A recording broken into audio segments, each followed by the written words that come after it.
La violence en milieu scolaire est un problème mondial dont les conséquences sont préjudiciables aux enfants. Ces derniers sont victimes de douleurs et d'humiliations qui affectent leur apprentissage, leur personnalité et voire leur perspective d'avenir. Mesdames, Messieurs, bonjour et ravi de vous retrouver dans ce nouveau numéro de Forum pour adolescents. Au programme, nous parlerons des violences et insécurités en milieu scolaire et par la suite, nous ferons un voyage quelque part en Afrique de l'Ouest et très précisément au Mali dans notre rubrique Les mots d'ailleurs qui a pour objectif principal de mettre en lumière le patrimoine linguistique africain. Alors pour en parler, nous avons 4 fabuleuses personnes que je vais vous présenter tout de suite. Alors, chers camarades, bonsoir à vous. Bonsoir. Alors, comment ça va? Ça va bien, merci. Très bien. Oui. Allez, je t'ai connu pas très timide. Ça va très bien? Ça va très bien. Alors, c'est formidable. On commence par toi. Alors, à ma gauche, nous avons Koussalouba Lynn Briola. Koussalouba, c'est bien prononcé? Oui, c'est cela. Alors, formidable.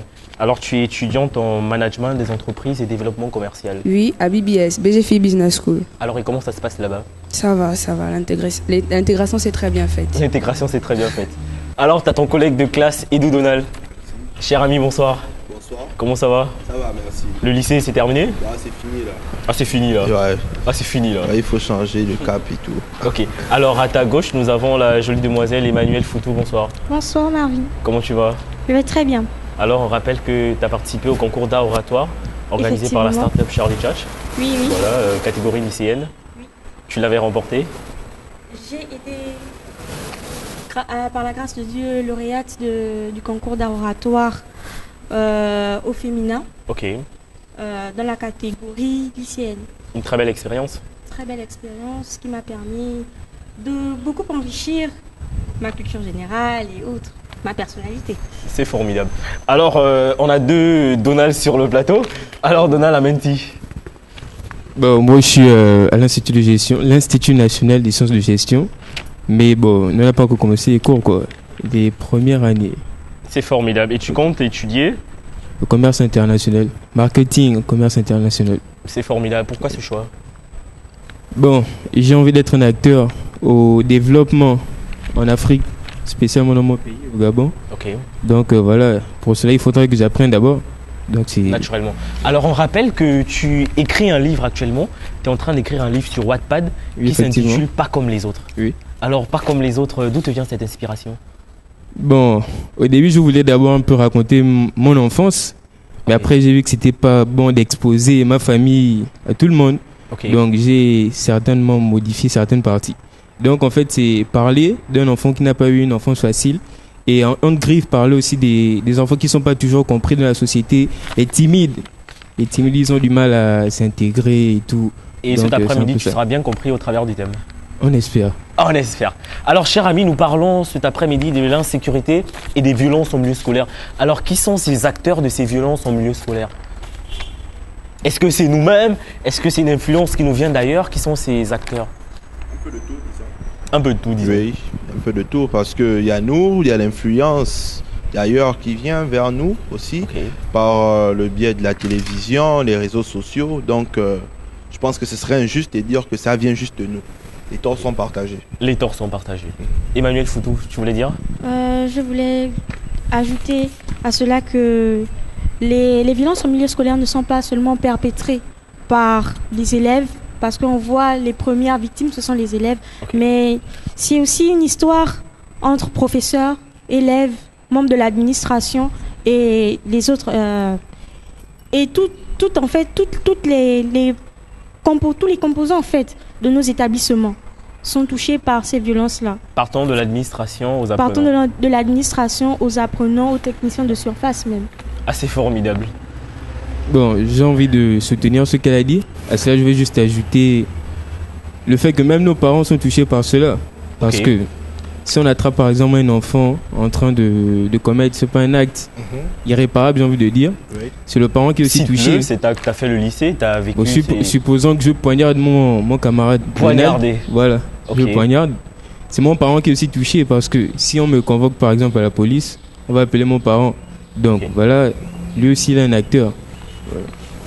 En effet, je vais soutenir les propos de mes confrères. La violence en milieu scolaire, les acteurs, c'est tout le monde. Les élèves, les membres de l'administration, les parents, comme ils disaient. même nos, comment dirais-je, les techniciens de surface et tout le reste. Les acteurs, c'est tout le monde en milieu scolaire. Alors, commençons ce numéro avec ce reportage et c'est maintenant.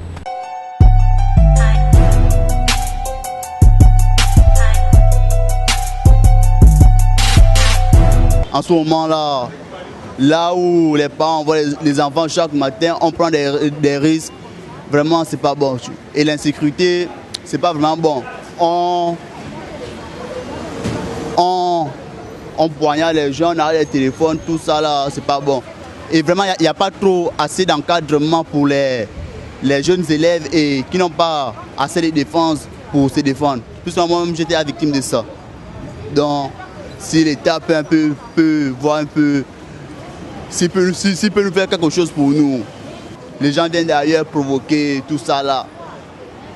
Les gens viennent d'ailleurs, ils viennent, ils volent, ils partent. Mais les surveillants, plus souvent, ça se fait devant eux. Ils n'arrivent pas à tolérer, ils n'arrivent pas à dire stop à des choses comme ça là, et c'est pas bon. D'un côté, ils ont tort et d'un autre, ils ont raison. En fait, la faute appartient aux élèves parce que ce sont même eux qui ne veulent pas venir apprendre. Eux, ils viennent suivre les autres, ils viennent apprendre. C'est pas totalement dans leur tête, quoi. Ils viennent, ils restent dehors, ils ne font même pas cours. Pendant que les autres qui viennent pour apprendre, pour aller soutenir leurs parents, ne font pas totalement la même chose, quoi.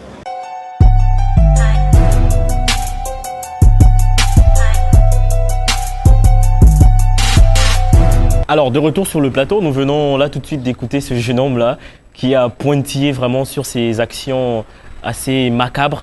Et voilà, il disait que les surveillants se retrouvent quelquefois impuissants face à cela. Quelle est l'origine de ces actes? Qu'est-ce qui peut emmener à un élève, quelqu'un qui sort de la maison, il a laissé papa et maman et il prend ses outils didactiques, c'est-à-dire son compas, ses équerres, et il part à poignarder son collègue. Qu'est-ce qui peut expliquer de tels comportements? Déjà, il faut noter que la première cause des violences en milieu scolaire ces dernières années, c'est la consommation de stupéfiants. La consommation des stupéfiants. Il faut parler de faits. Certains diront que non. Mais depuis, les violences en milieu scolaire ont toujours existé. Mais ces dernières années, on assiste à une certaine apogée de ces violences-là. Et justement, cet apogée-là concorde justement avec l'apogée des stupéfiants. Et les stupéfiants, quels sont ces stupéfiants-là? Stupéfiants, c'est un peu vague. Il y a ce dont on parle tout le temps, c'est le tramadol, appelé communément Kobolo. Okay. Il y a la codéine, qui est un sirop pour la toux au départ, avec lequel ils font des infusions, je ne sais pas comment ils le font. Et le tramadol, si tu me permets, le tramadol, c'est un médicament pour des personnes en état de démence, c'est un antidouleur. Normalement. Oui, c'est un antidouleur. Un antidouleur d'ailleurs qu'on donne sous ordonnance. Et j'aurais appris aussi... Que l'on donne sous ordonnance? Oui, que l'on donne sous ordonnance, naturellement. Et j'aurais appris aussi que les fous s'en servaient quand on donnait ces médicaments aux fous afin de pouvoir calmer... Ah oui, c'est un antidouleur, effectivement. Voilà. Et comment un médicament qui se prend sous ordonnance peut courir toutes les rues? Ah, mais d'où la question, je sais pas, il faut... D'où la question, vous avez la réponse, monsieur Donald? Ah, ben, moi je dirais juste que il y a un certain laisser-aller au niveau des personnes qui sont censées nous encadrer, nous les populations, et au niveau des populations aussi. Quelles sont ces personnes? Bon, moi je penserais à l'État, qui est là pour veiller au bon fonctionnement de la population, au bon déroulement des choses dans la société. Donc s'il y a un laisser-aller, je pense que l'État est le premier responsable. Après, bon, je voudrais pas contredire ce qu'il dit, c'est pas faux. Mais j'ai envie d'ajouter des éléments du genre. Déjà à la base, on ne savait pas que ça aurait changé de fonction. À la base, c'était juste pour des... Voilà, calmer des douleurs et tout. Et quelle est la fonction actuelle? Et justement, maintenant, on n'utilise plus ça seulement pour se calmer, mais aussi pour, je sais pas, être dans les vapes, comme on dit souvent. Donc, à la base, dans les vapes, c'est pas clair, il y a des parents qui nous écoutent. Tramadol, Kobolo, ça sert à quoi? Être dans les vapes, moi, être dans un état second. Être dans un état second. Disons les mots tels qu'ils sont, c'est tout simplement pour se droguer. Pour se droguer. Voilà. En effet, parce que je ne pense pas que mes camarades pourraient te dire plus que ça, dans la mesure où j'estime qu'aucun d'entre eux n'a pris de ce médicament dans le but On parle de pas se pour les droguer. autres. Donald, non. Non, moi je n'en ai Si, jamais. pas une fois, souviens-toi. Non. Au lycée, Donald, au lycée. Non, pas au lycée. Je n'en ai jamais consommé. Ok. Je n'espère pas d'ailleurs le faire. Parce que quand je vois tout ce qui se passe, c'est pas recommandable. Comme je disais tout à l'heure, à la base, ces médicaments avaient été instaurés en pharmacie et tout pour soigner des fous, on va dire ça comme ça. Ok. Mais maintenant, supposons qu'un élève, en se baladant sur les réseaux sociaux ou bien à la télévision, a vu ce produit. Sûrement, il a aimé les effets. Donc, il allait acheter le produit. Il a utilisé. En allant à l'école, il en a parlé à certains de ses camarades et tout. Et c'est comme ça que l'information a commencé à circuler. Je pense que ça peut être aussi ça. Donc, accuser totalement l'État, je pense pas que ce soit une bonne idée. En effet, moi, je suis d'accord avec lui. Et je rajoute le fait qu'il y a aussi la part des parents. À Il y quel a niveau aussi la part des parents? À quel niveau? Dans la mesure où l'éducation se fait au préalable à la maison. Ok. Un enfant bien éduqué, un enfant ayant des valeurs qui leur ont été transmises par leurs parents, ne peut pas se permettre de faire un certain nombre de choses. C'est vrai qu'il y a l'influence du système, il y a l'influence des amis, il y a l'influence de beaucoup de choses, mais quand tu as ta personnalité en fait. Alors, mais c'est très dangereux cette histoire de violence au milieu scolaire, parce que le jeune homme tout à l'heure nous disait que c'est dangereux. Il dit on n'est plus en sécurité dans notre lycée. Effectivement. Ça devient compliqué alors. Oui. Moi, je pense que si ce jeune homme dit qu'il ne se retrouve plus en sécurité dans son propre lycée, c'est parce que l'école, telle qu'elle a été créée, n'avait pas pensé que le niveau de délinquance devait atteindre ce niveau. Et comment il naît ce niveau de délinquance Eh bien, parce dans une que, société où tout le monde est éduqué? justement parce que des mauvaises choses se vulgarisent. Ok. L'information est vulgarisée. Et aujourd'hui, nous sommes dans une dynamique où seul celui qu'on appelle Nos, en griffe, Ok. ou celui qu'on appelle Bangando est le plus fort. Moi, devant vous, je ne suis rien devant un Bangando. C'est ça la mentalité aujourd'hui. Et c'est ce qu'il faut d'abord commencer à arrêter. C'est d'abord cette éradiquer, en mentalité-là effet. qu'il faut tuer Éradiquer. avant de envisager Et alors, que ce comment soit. on devient Bangando? Parce que ce sont des types qui portent la chemise, le pantalon, l'uniforme de l'école. Justement, on devient Bangando parce qu'on a certaines fréquentations. On a certaines fréquentations. Et même lorsque vous dites chemise, pantalon, non. Les Bangando, ça suit une certaine Je fais référence à l'uniforme scolaire. Justement, vous faites référence à l'uniforme scolaire, mais les Bangando, ils vont toujours vouloir se démarquer. Par exemple, aujourd'hui, tu vas avoir un jeune élève très mince, mais qui va porter... Tu vas avoir un jeune élève très mince, mais qui va porter un pantalon qui fait 2-3 fois sa taille. Okay. Pourquoi? Parce qu'il veut qu'on le reconnaisse comme étant un Bangando. Moi, je suis pas d'accord. Ok. Parce que aujourd'hui, il est possible de remarquer que les violences se font d'enseignants à enfants, à élèves, d'élèves à enseignants, et vice-versa. Donc ce n'est pas juste un fléau qui mine la jeunesse, non. C'est un fléau qui est remarqué aussi des autorités aux élèves, s'il faut le dire comme ça. Et c'est un fait que tu soulèves. Quel courage! Qu'est-ce qui peut emmener un enfant à poignarder un enseignant? Comme disait... Un enseignant, c'est un parent, c'est papa qui est devant toi. En effet. Effectivement. Comme disait Emmanuel, l'arrivée des stupéfiants. Parce que, comme elle disait, certains ne pourront être contre, mais une chose est sûre, les stupéfiants ont un impact sur l'organisme. Ça dépend de ton organisme, en fait. Okay. Il y a d'autres qui, ça va t'assommer, il y a d'autres qui, ça va te donner un zèle qui, tu vas te dire que voilà, je suis fort, je peux me permettre de faire quoi que ce soit. Et chose qui va peut-être pousser l'élève à commettre ce délit, juste pour peut-être se faire voir, pour avoir peut-être une réputation. Parce qu'à part ça, je vois pas l'apport. Ok. Donc, c'est un peu ça. Bon, outre des stupéfiants, il y a aussi des élèves qui en ont marre d'être brimés. On en a marre d'être brimés Oui, par d'autres. j'ai envie de dire ça comme ça. Par exemple, mon professeur, parce que par exemple, je bègue tout le temps, il va vouloir genre, me faire à la honte. Ouais. Il va vouloir me faire passer pour l'élève stupide devant tout le monde. Verbale, en fait. Donc voilà, un jour ça peut me prendre pendant qu'il me parle. Je prends un stylo ou quoi, je sais pas, j'enfonce. Ça peut aussi arriver. Voilà, alors que Marvin a dit tout à l'heure, l'enseignant c'est papa. Donc papa, qu'est-ce qu'il fait à la maison? Il essaye de rassembler, il essaye d'avoir une compréhension particulière au niveau des enfants parce qu'ils ne sont pas tous les mêmes. Et je pense que c'est comme cela que les élèves se retrouvent dans une salle de classe. Ils ne sont pas tous les mêmes. Donc l'enseignant, c'est celui-là qui dispense certes les cours, mais qui sait aussi comprendre et analyser, parce que c'est un pédagogue. Il est censé savoir que, voilà, là je suis face à tel genre d'enfant, il faudra que je me comporte de telle manière afin qu'il s'ouvre à moi, afin que je puisse inculquer certaines valeurs. Mais dès lors que l'enseignant se retrouve face à quelqu'un qui bègue, comme on le dit, et lui il va, au lieu de l'aider, parce que ça c'est peut-être un handicap, je dirais, au lieu de l'aider, il va se retrouver là à faire des blagues ou à vouloir le discriminer. Mais à un moment donné, cet enfant-là, il va manifester un ras-le-bol qui va peut-être se manifester par des injures, une violence, que ce soit physique ou verbale. Alors c'est dire que ces violences ne sont pas toujours physiques, mais elles peuvent être d'ordre psychologique. En effet, il existe plusieurs sortes de violences. Il y a des violences verbales, des violences religieuses. De quel genre Qu'est-ce qu'on écoute très souvent dans nos écoles? Qu'est-ce que les enseignants disent? L'occasion nous est donnée de nous plaindre. Allez, dites-nous. La plupart du temps, ces insultes-là, c'est plus sur le fait qu'ils ne donnent pas assez d'importance au devenir de la personne. La plupart du temps, c'est tu ne seras rien. Tu fais. Ah mais c'est grave ça. Il y a certains profs qui te le disent dès le début de l'année. Effectivement. Tu n'auras pas ton bac, par exemple. Oui.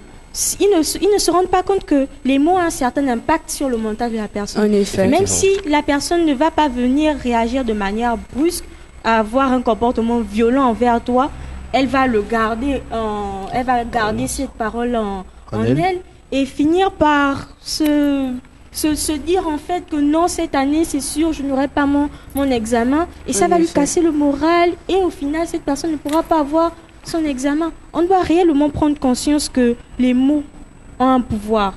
Effectivement. Oui, j'aimerais aussi ajouter une forme de violence. Parents contre professeurs, bien membres de l'administration. Parents contre membres de l'administration. Oui. Parce qu'il y a des enfants qui se plaignent par exemple que mon bulletin n'est pas bien fait. Donc le parent, voyant que l'enfant n'a pas de moyens, il veut forcément rectifier le tir. Donc quand il vient, il ne cherche pas à comprendre ce qui se passe. Il se met en rogne. Et j'ai même été pas victime, j'ai déjà assisté à cette scène. Le parent vient devant l'enfant, il gronde l'enseignant, mais franchement, après, est-ce que l'enfant aura toujours le même respect pour... Voilà, c'est aussi un peu ça. En effet. Et c'est très fréquent dans nos lycées. Très fréquent. Oui, c'est fréquent. C'est très fréquent. Alors, on a vu ensemble les causes liées aux élèves, les causes liées aux enseignants. Et est-ce que quelque part, les parents, ils sont pour quelque chose? C'est-à-dire les parents, la maison, la famille. Oui. Est-ce que quelque part... Bien sûr, le noter. Dans de nombreuses familles, les parents sont des missionnaires. Dans de nombreuses familles. Est-ce que c'est pas parce que nous, enfants, on fait des enfants? C'est-à-dire, toi, ton éducation n'est pas terminée, tu prends une grossesse et tu deviens parent. C'est l'une des causes. Mais aussi le fait que les parents eux-mêmes sont parfois confrontés à d'autres réalités et ils n'accordent pas. Regarde bien la caméra quand tu le dis, les parents vont t'écouter. C'est que parfois ils n'accordent pas assez en fait d'attention à leurs enfants parce que eux sont d'abord préoccupés par les problèmes, les réalités qu'ils vivent en fait. Ils ne se rendent pas compte que ce sont des enfants qui ont besoin d'attention, d'éducation, donc qu'ils doivent être un peu plus pointilleux envers eux. À ça, je vais rajouter le fait que il y a des parents qui sont violents, il y a des parents qui se battent entre eux, alors que ce ne sont pas des scènes auxquelles des enfants doivent assister. Donc ça peut créer quelque chose dans le mental de l'enfant et ça aura des répercussions sur lui en fait. Donc moi je suis vraiment d'avis de dire que les parents ont leur responsabilité là-dedans. Les parents, ils ont leur responsabilité, mais je vais peut-être un peu contredire mes collègues. Pourquoi? Parce que moi je me dis que les parents ont peut-être leur responsabilité, mais nous tous, nous avons plus de responsabilités. Pourquoi? Parce que chacun de nous a sa personnalité. Et de par sa personnalité, on doit avoir le bon sens de copier les bonnes choses. Les parents peuvent peut-être être absents à cause de diverses raisons, peut-être même professionnelles, je dirais. Mais nous, les enfants, on doit être à même de comprendre certaines choses. On doit être à même de pouvoir copier les bons comportements. Parce que ça, c'est un cas de figure qu'elles ont exprimé ici, mais je vais prendre un autre cas de figure. Quelqu'un qui est bien éduqué chez lui, il y a des enfants, il y a de petits garçons, je prendrai plus au cas des petits garçons, qui sont disons, à l'aise à la maison, mais qui se retrouvent à aller voler. Pourquoi est-ce qu'ils volent alors qu'ils ne manquent de rien? C'est une bonne question, mais la réponse c'est quoi? C'est parce qu'ils suivent les autres. Et pourquoi suivre les autres? C'est parce qu'il a envie de suivre les autres. Donc je pense qu'il y a une part de responsabilité. Nous-mêmes, on a une part de responsabilité dans ce que nous faisons. Là, tu as pris le cas d'un enfant qui a des parents qui sont là pour lui. Des parents qui font son éducation comme il faut, selon les principes du système, selon comment un enfant correct doit être. Ok. Mais là, on est en train de parler des parents qui ne sont pas conscients de l'avenir de leur enfant. Donc quoi? Dans leur manière de faire, d'agir, de se comporter avec leurs parents. Là, tu as dit quelque chose qui est censé. Mais imaginons un parent, comme disait Emmanuel, il y a des parents qui se sont désengagés. Il y a des parents qui, pour eux, bon, je te mets à l'école, ça suffit. Il n'y a pas d'harmonie familiale, il n'y a pas de discussion, il n'y a rien. Personnellement, je ne vis pas ça. Moi, je ne vis pas ça, mais j'ai des cas autour de moi, je vois, qui se plaignent de ça. Donc, si tu n'as pas l'attention de ton parent, tu n'as pas le conseil de ton parent, où gagnes-tu les bonnes manières? Ah, c'est ça. Parce que l'école ne peut pas totalement t'éduquer. Effectivement. Et Bon, comme on déjà, parle de l'école, j'ai envie de dire aussi que quand les parents démissionnent, les dames de ménage, sinon les nounous, prennent déjà le rôle. Et parfois, la plupart sont illettrés, donc du coup, ça devient compliqué. Ça devient compliqué sur certains points.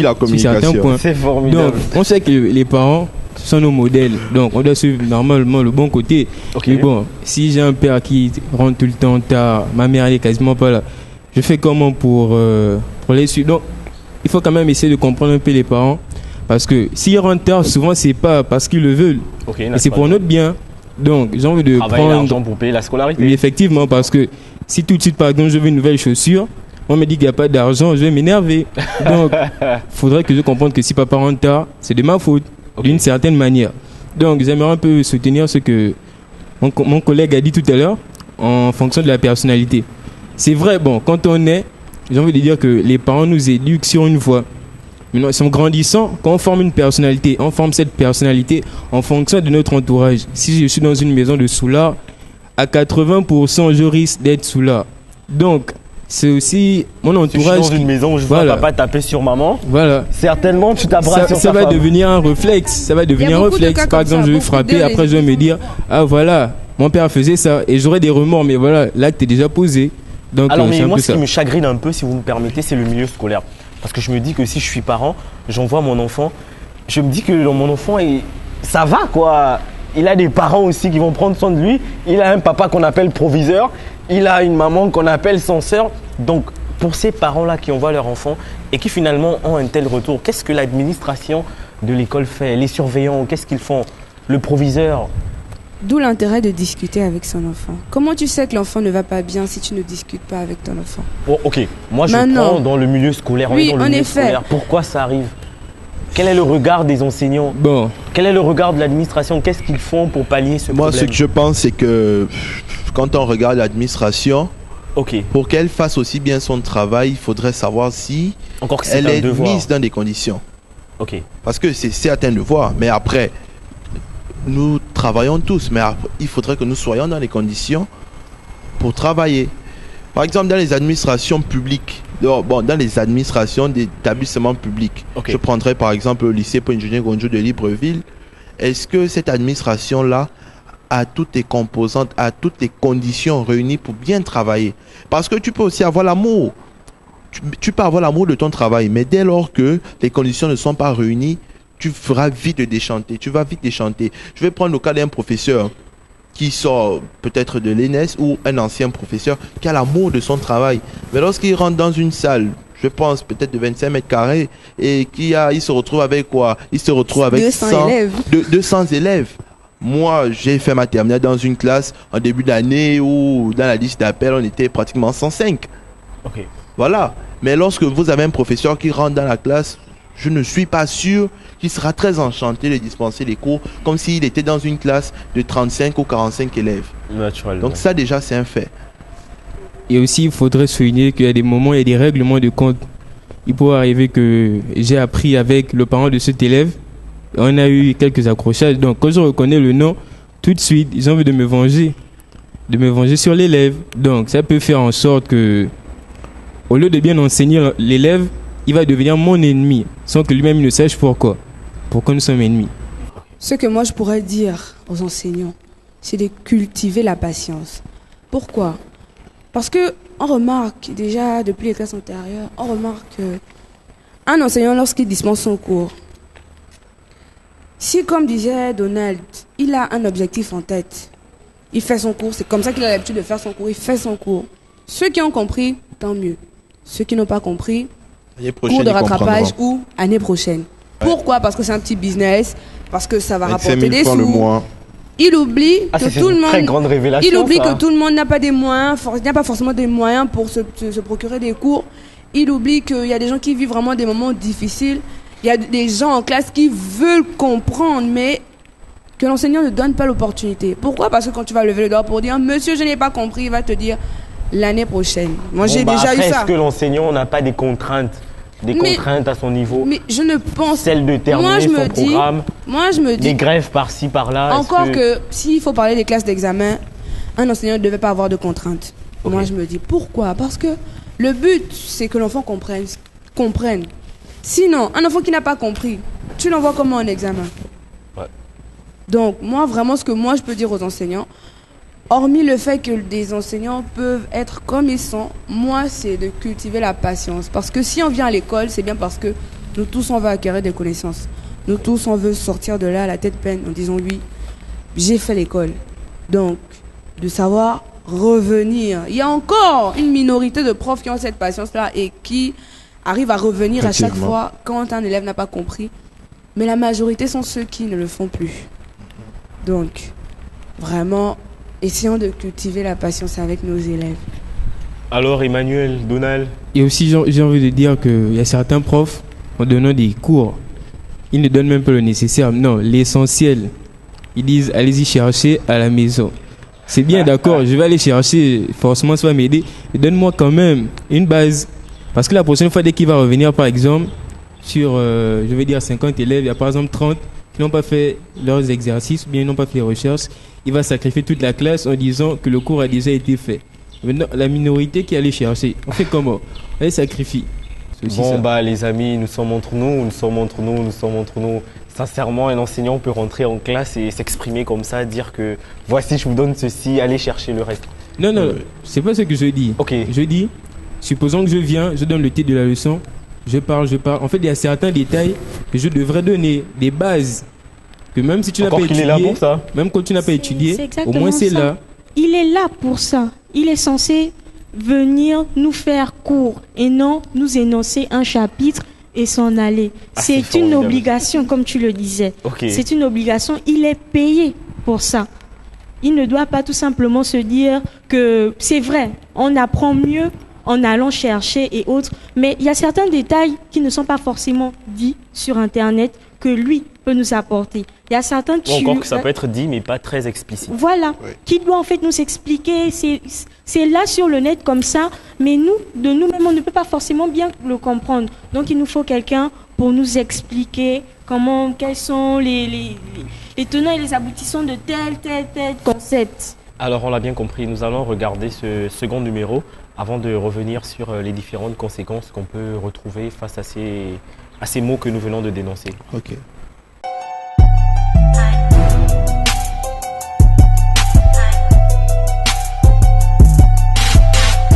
Ce début de semaine a été marqué dans le secteur éducation par la rencontre de prise de contact entre Michel Mengamesson, ministre de tutelle, et les responsables d'établissement de la capitale gabonaise. Au menu des échanges avec les chefs d'établissement, passer au peigne fin les réalités, mais surtout les besoins de ces lycées et collèges du secteur public. Parmi les problèmes soulevés par ces derniers, celui du manque d'enseignants, d'effectifs pléthoriques, de tables bancs, et bien entendu, la formation des enseignants, la formation des chefs d'établissement, le problème de vacation et de l'insécurité récurrente au sein de ces établissements scolaires. Pour Michel Mengamesson, les chefs d'établissement sont au contact permanent avec les enfants et sont de ce fait au courant des réalités de ces derniers, d'où la nécessité et l'urgence de faire un état des lieux et des besoins. Concernant le problème d'insécurité, Dans ces établissements secondaires, le ministre a dit qu'il faut rapidement éradiquer le phénomène, car, a-t-il ajouté, les élèves, les enseignants et même les bâtiments doivent être protégés et sécurisés. Après cette première rencontre, le ministre envisage également de se rendre dans les établissements du secteur technique pour un état des lieux et s'enquérir des besoins.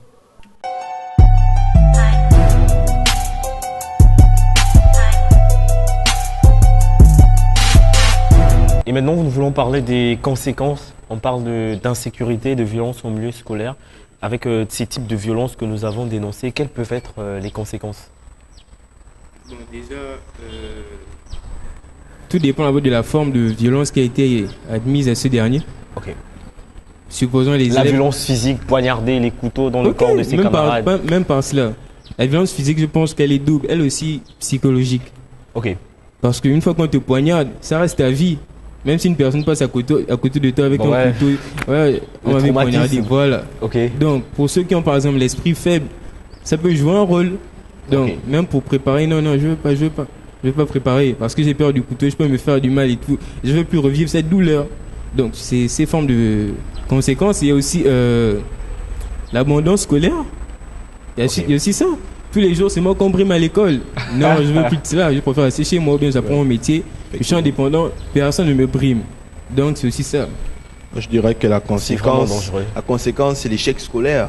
La conséquence majeure. La conséquence majeure, l'abandon même. C'est l'échec scolaire. Oui. Pourquoi? Parce que lorsqu'on abandonne, lorsqu'on fait tout ce qu'on fait, lorsque l'UNESCO a comptabilisé, je sais pas moi, ils vont se rendre compte que, au Gabon, par rapport au nombre de personnes inscrites, les résultats ne suivent pas.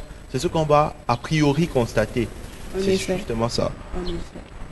Et cela se répercute, cela ne se répercute pas seulement sur l'échec scolaire, mais aussi plus tard, au long terme, on aura une société là où la majorité des gens ne seront pas formés parce qu'elles ont abandonné leurs études, parce qu'elles ont subi des violences en milieu scolaire. C'est en quelque sorte, les violences scolaires sont en quelque sorte un des principaux, disons, facteurs du sous-développement même de nos pays, en particulier nos pays africains. À cela, j'aimerais dire aussi, bon, je vais d'abord revenir un peu sur les conséquences en parlant des profs, par exemple, qui harcèlent sexuellement les filles. Effectivement. Ça aussi, ça peut jouer un rôle dans le but, par exemple, supposons qu'elle est cédée. Elle est déjà habituée à avoir des notes facilement. Donc, même le moment de l'emploi, au lieu de vouloir postuler comme tout le monde, elle va vouloir aussi se donner parce qu'elle a déjà cette habitude, tout ça. C'est une conséquence parce que ça a été provoqué par les professeurs antérieurement. Donc, même si on ne lui propose pas cela, puisque c'est déjà en elle, elle va venir dire, bon, voilà, DG, moi je ne veux pas postuler, je te donne ceci, tu me donnes cela. Bon, un mot de plus à nos parents, alors, à nos enseignants, un mot de plus. Bon, déjà... Non, pas toi, elle d'abord. Il a parlé des femmes, des violences sexuelles. En effet, s'il faut parler de conséquences, un mot à dire qu'il faut vraiment qu'on y remédie. Il faut vraiment qu'on y remédie parce que les conséquences influencent vraiment la vie des élèves, la vie des enseignants, la vie... Il y a des enseignants qui peuvent décider de démissionner parce qu'ils subissent peut-être des violences... Harcèlement. Oui, du harcèlement par rapport à... enseignants. Si on prend le cas du Maroc, l'article dans Le Matin qui a dénoncé la violence des élèves vis-à-vis des enseignants. Les élèves ont fait une grève parce que beaucoup d'enseignants étaient violentés par des enfants. Donc c'est un réel vice dans la société qu'il faut vraiment qu'on y remédie. On ne se rend pas compte, on prend le plus souvent la part de l'élève parce que c'est lui le moins âgé, mais les enseignants aussi sont... Oui, mais les enseignants sont aussi victimes. En France, tout dernièrement, même si on ne parle plus d'Afrique, mais en France, en Occident, tout dernièrement, il y a eu un scandale d'un jeune homme noir qui s'est mis à menacer en plein cours son enseignant avec une arme, même si elle était fictive. L'enseignant, lui, il voit une arme. Et c'est à ce moment-là que de nombreux présidents de syndicats, d'écoles, de professeurs et autres se sont levés pour réellement montrer du doigt ce problème-là. Pour dire que nous aussi, nous sommes victimes de violence en milieu scolaire. Alors, si vous me permettez, Oui. par rapport aux violences sexuelles dont elle parlait tout à l'heure, est-ce que quelque part nos sœurs ne sont pas responsables de ces harcèlements? Ça pourrait faire l'objet d'une autre émission, d'un autre numéro, Si. mais de par notre habillement, notre comportement, est-ce que quelque part nous ne provoquons pas nos enseignants? Si, en effet. Nos jeunes sœurs sont un tant soit peu Responsable. responsables de cela, en effet. De par, comme tu disais, peut-être l'accoutrement, peut-être la façon de parler avec le professeur. Déjà, quand tu vas à l'école, c'est Le pour avoir rapprochement, tout ça, en fait. Tu vas pas à l'école pour que quelqu'un t'attribue des notes. Non. Mais déjà, quand tu montres que tu es faible, tu commences déjà à aller à vouloir demander à un prof et lui dire que monsieur, je veux telle moyenne. C'est que tu laisses à ce prof le champ libre de te demander aussi ce qu'il veut. Donc, quelque encore que part, c'est un homme fait de chair, en effet, à part le fait que, encore qu'ils sont beaucoup plus jeunes maintenant. en effet, Ah ouais. à part le fait que l'homme peut rester vicieux, Ok.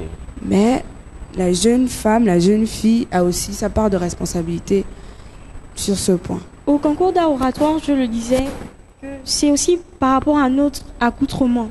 On ne se rend pas compte, mais notre accoutrement a un réel impact sur notre image. Oui, il parle Si beaucoup. si tu t'habilles comme une fille de joie, le professeur te considérera comme une fille de joie. Et ça l'amènera à te faire certaines Tout ce qui va propositions. suivre. Oui.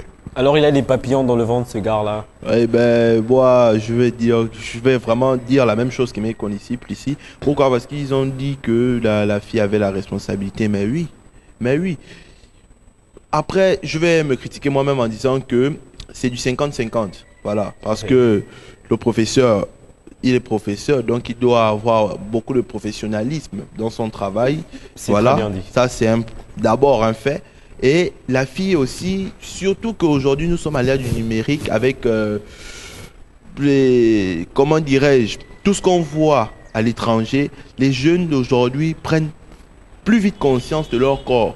Ils prennent beaucoup plus vite conscience de leur potentiel. Et quand je parle de potentiel, je vais aller chez les femmes, potentiel physique. Dès lors que une jeune femme de 15-16 ans, parce qu'à 15-16 ans, tu es une jeune femme. Ok. Dès lors que tu sais que tu as des seins qui ont peut-être poussé, tu as certaines rondeurs qui ont apparu et que tu es conscient de cela, tu vas jouer sur ça pour, d'une certaine manière, attirer le professeur. Bon, si lui n'est pas doté de professionnalisme, comme je l'ai dit tout à l'heure, il va succomber. Donc, je ne dirais pas que les violences sexuelles entre professeurs et élèves sont forcément du point de vue du professeur, où le tort est forcément au professeur, mais je dirais par contre que les torts sont partagés. Encore que ce n'est pas une violence sexuelle. Hein.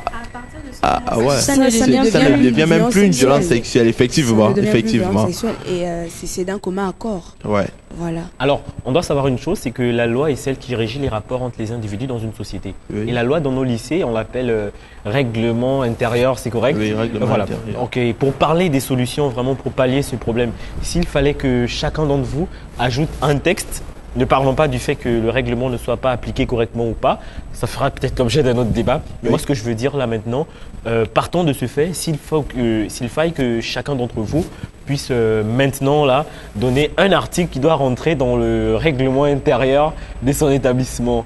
Qu'est-ce que tu diras?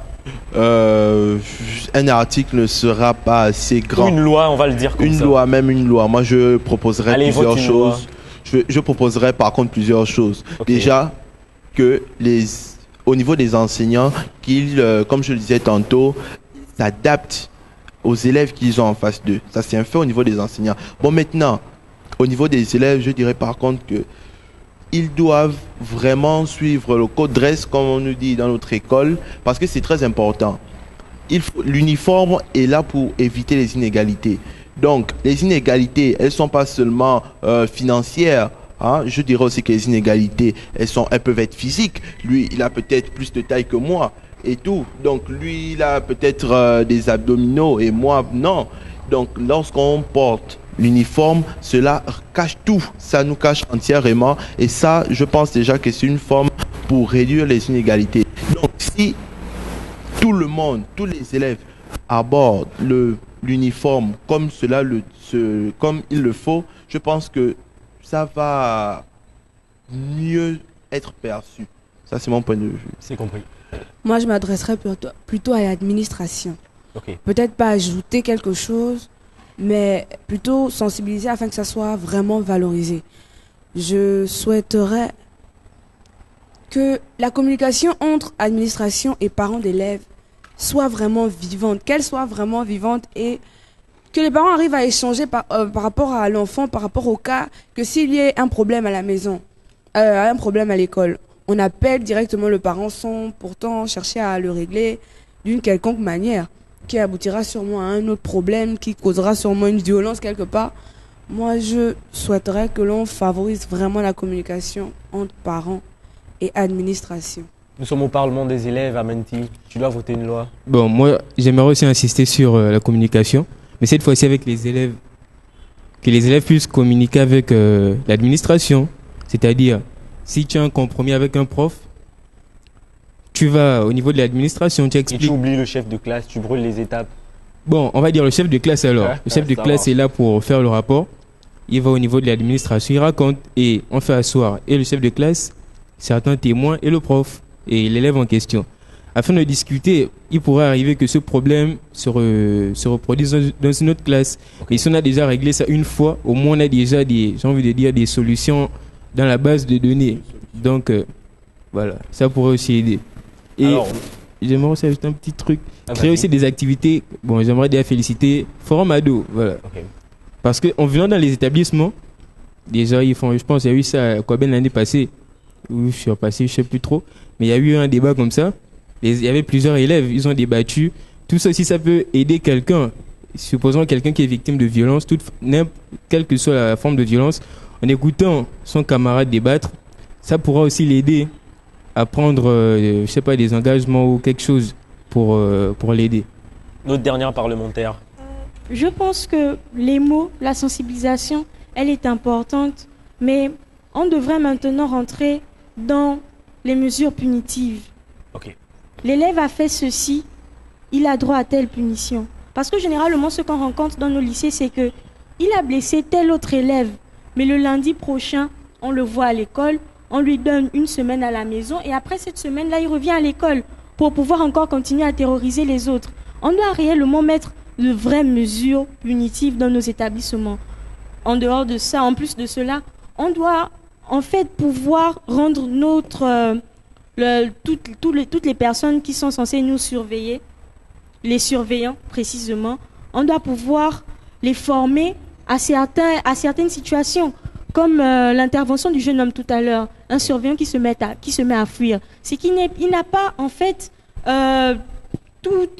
comment dire, il ne sait pas comment réagir face à ça, si ce n'est que de réagir par instinct et fuir.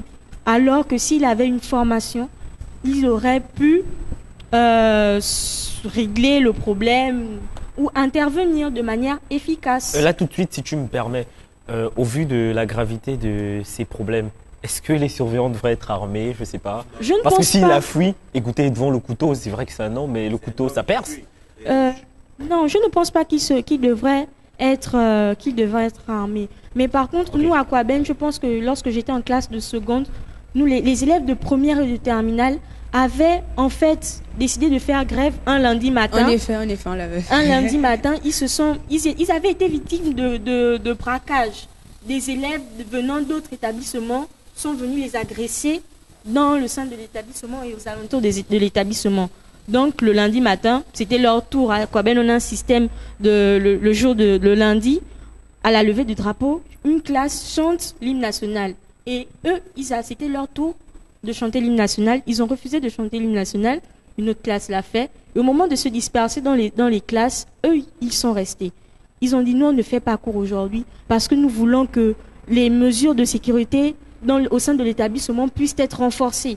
Et cela passe par la présence du corps de police ou de sécurité au sein de l'établissement. Je pense que ce n'est pas seulement lors des examens que les membres des corps habillés ont leur place au sein des établissements. Ils doivent être en permanence au sein des établissements du moment, juste au moins la période que ces violences-là se calment, au moins. Et c'est compris. Alors, nous allons prendre un avion là maintenant. L'avion nous attend et nous partons en direction du Mali dans notre rubrique Les mots d'ailleurs. C'est tout de suite.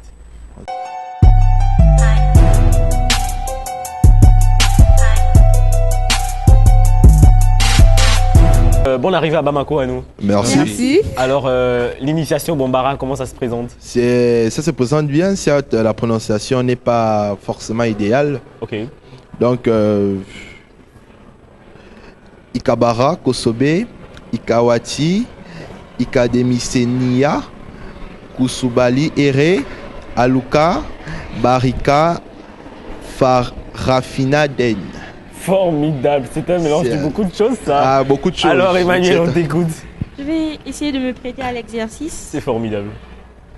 Ikabara Kosobe, Ikawati Ikadeninia, Musubaliere, Halakba, Halakabarika, Farafinaden. Ikabara, Kosobe, Ikawati, Ikademi, Seninia, Musobali Ere, Halhaka, Bariki, Farafina Den. On va essayer. Ikabara Kosobe, Ikawati, Ikademi Seninia, Sabali, Ere, Ayakabarika, Farafina Den. Emploie bien le temps de ta jeunesse. C'est ce sur quoi repose ton bonheur futur. Que Dieu bénisse les enfants d'Afrique. Alors, merci d'avoir été avec nous. Merci. Alors, nous, on s'en va tout de suite dans la rubrique de Maroussia. Et c'est maintenant.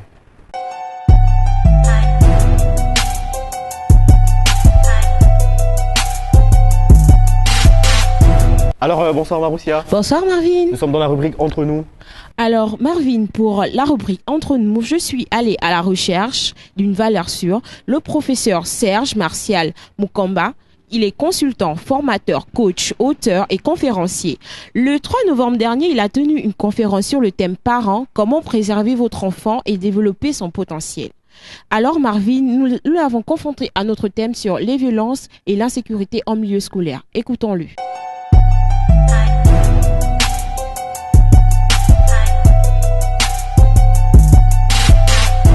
Les questions d'insécurité qui touchent aujourd'hui les établissements au Gabon et je pense dans beaucoup d'autres pays d'Afrique ne sont pas à exclure de la question de sécurité dans la société en général. Je pense que nous sommes dans une société, hélas, de plus en plus difficile, de plus en plus violente, que nos enfants consomment de plus en plus d'influences extérieures à base, hélas, de violence. Et tout ça, en fait, ajouté à la violence sociale, qui est la précarité et les situations difficiles que vivent beaucoup de familles, notamment dans les milieux les plus favorisés, eh bien, tout ça, ça fait un cocktail qui, à mon époque, celle où j'étais au lycée, restait en dehors des établissements. C'est vrai qu'il pouvait y avoir des bagarres, des choses comme ça, mais c'était souvent à l'extérieur. On se retrouvait à la plage ou à la gare routière pour voir quelques règlements de compte.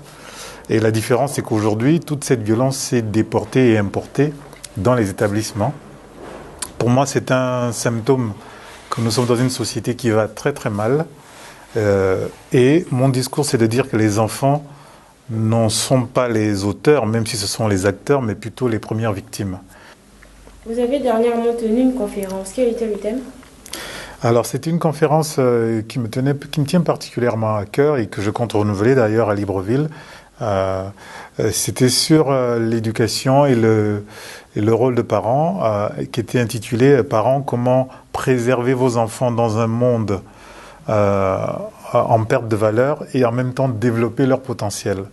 L'idée était de sensibiliser les parents sur toutes les déviances qui aujourd'hui entourent les enfants, et face auxquelles parfois nous les parents, même nous les exposons sans nous en rendre compte, d'interroger aussi justement la place de l'école dans les apprentissages et puis de donner des clés pour mieux accompagner les enfants dans le développement de leur potentiel et de leurs aptitudes dans un monde qui est de plus en plus compétitif et où demain ils doivent être des acteurs de leur propre destin.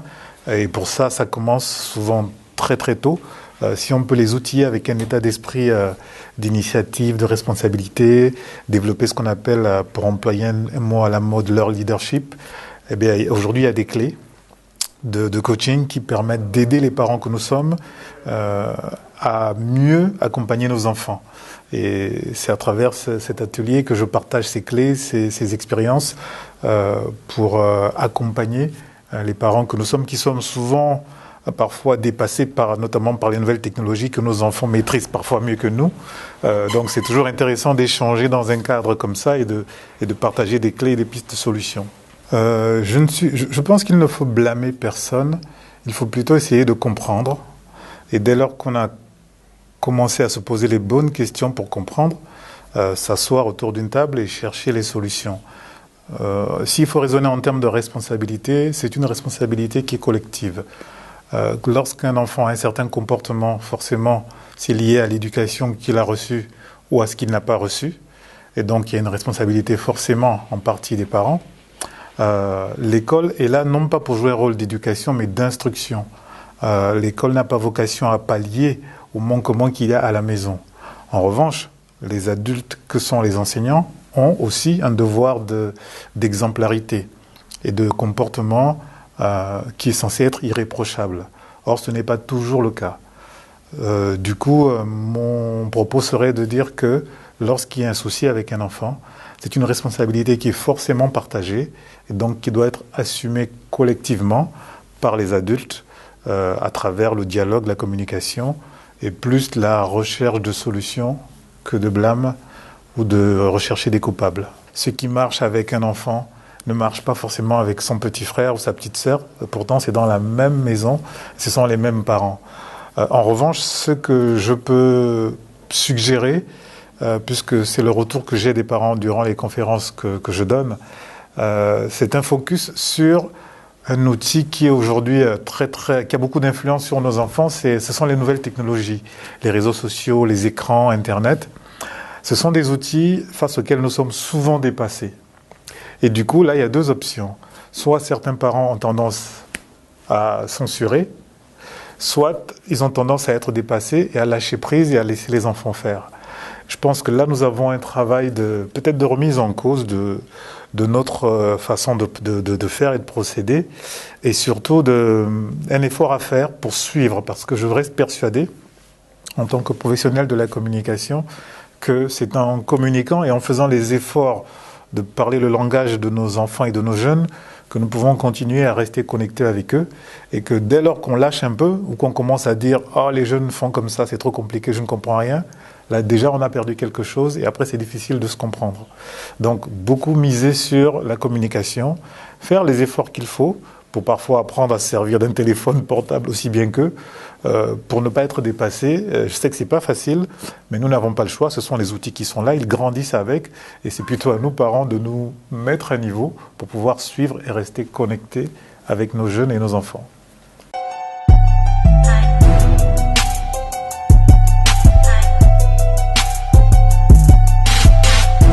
Le mot de fin, Marvin, comme disait le professeur, chers parents, notre enfant est notre bien le plus précieux. Préservons-le. Alors, investissons sur nous pour mieux investir sur lui. Je vous remercie. Marvin, je te rends l'antenne. Alors, Maroussia, c'est nous qui te remercions. Merci. T'es une chercheuse qui trouve, Maroussia. Toujours. Alors, chers téléspectateurs, merci d'avoir été avec nous durant ces 52 minutes. Forum Ado, c'est tout pour aujourd'hui. Et on se donne rendez-vous à très prochainement. Merci à toute l'équipe technique de Label TV qui a travaillé de façon très efficace pour le rendu de cette émission. Comme d'habitude. Merci, c'est tout pour aujourd'hui.